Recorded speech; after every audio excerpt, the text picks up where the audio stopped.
Good evening, Toastmasters.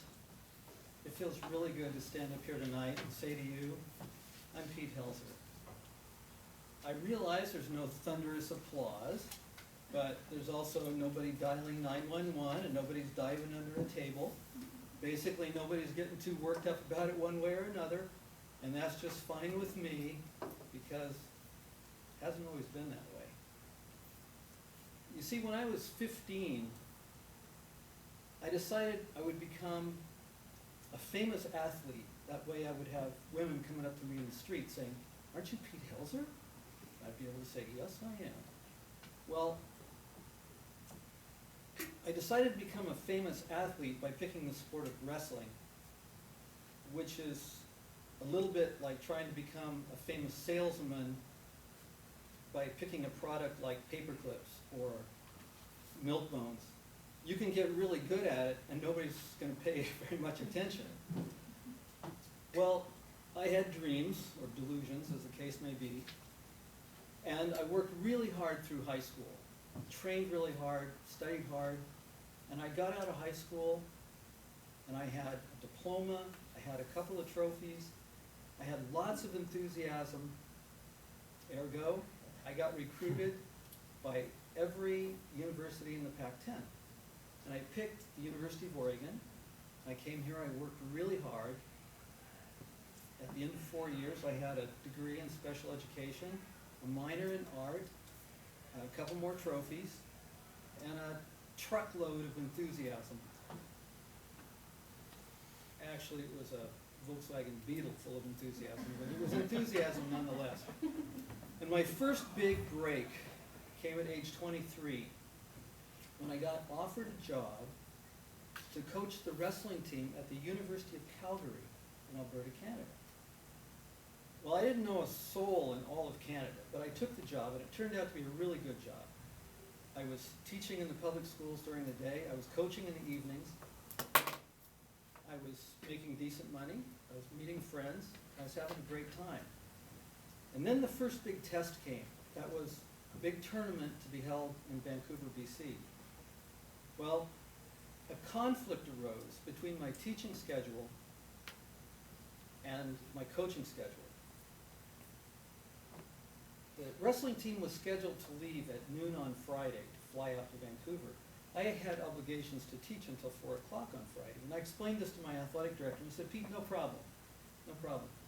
We'll just hold a ticket for you. You can fly out Saturday morning. We'll have somebody pick you up in Vancouver." I said, "Oh, great." But at 4 o'clock, as I was leaving school, I get a phone call from my AD, and he said, "Pete, something's come up. Could you stop by my office?" I said, "Sure." So I zoomed over to his office. He said, "Pete, Jim Gibson, your 130-pounder, got sick, and we had to leave him home. And that leaves us with 2 tickets, a very cheap student ticket and a very expensive coach's ticket. And what we would like to do is we'd like to turn the coach's ticket in for a refund and have you fly on Gibson's ticket." I said, "Okay, what would I have to do?" He said, "Well, you just show them Gibson's ID at the counter, they'll give you the ticket, you get on the plane, we'll pick you up in Vancouver." I said, "All right." But as I was driving home, I started getting nervous about this because I'm a very honest person. And I didn't know anything about the laws in Canada. But the more I thought about it, this started escalating in my mind to be something more like bank robbery or armed assault. And I was having trouble sleeping that night. And then at 3 o'clock in the morning, a little voice goes off in my head. And it says, "Forgery, forgery." Oh my God, I'm going to have to sign his name.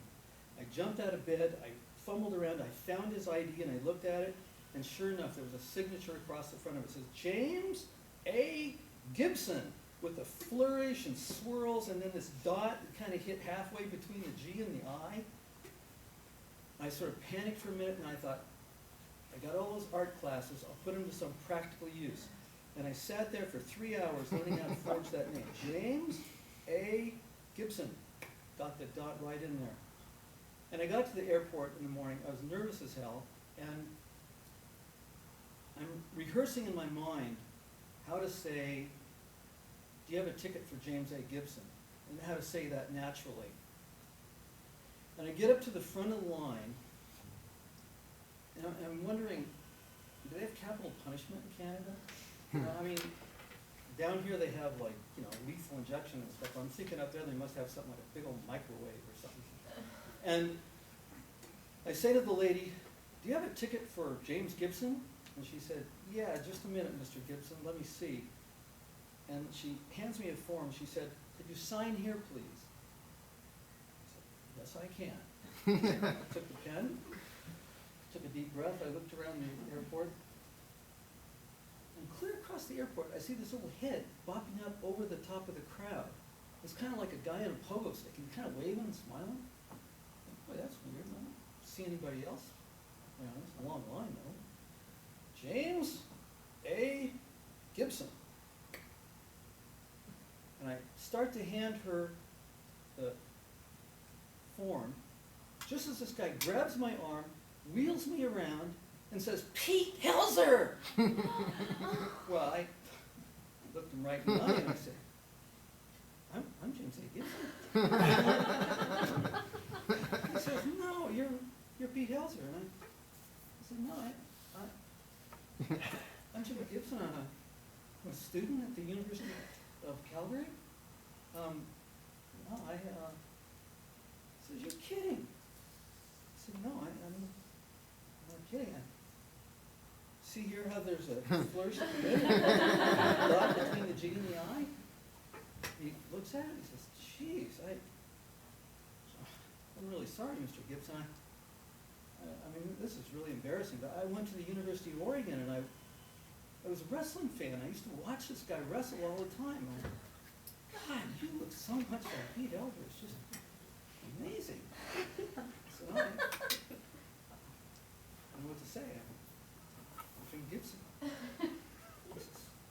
Excuse me, I mean, this is kind of embarrassing. Sorry, Mr. Gibson. Walked off through the crowd. And I handed the form to the lady who's been watching this whole thing like one of those big Felix the Cat clocks with their eyeballs. She says, here's your ticket, Mr. Gibson. And I said, thank you. And I put my bags up on the conveyor belt and I walked across the airport. And I thought, that's about as much fame as this guy can stand. Which is why it feels really good to be able to stand up here in front of you today without any fanfare and say, I'm Pete Helzer. Thank you.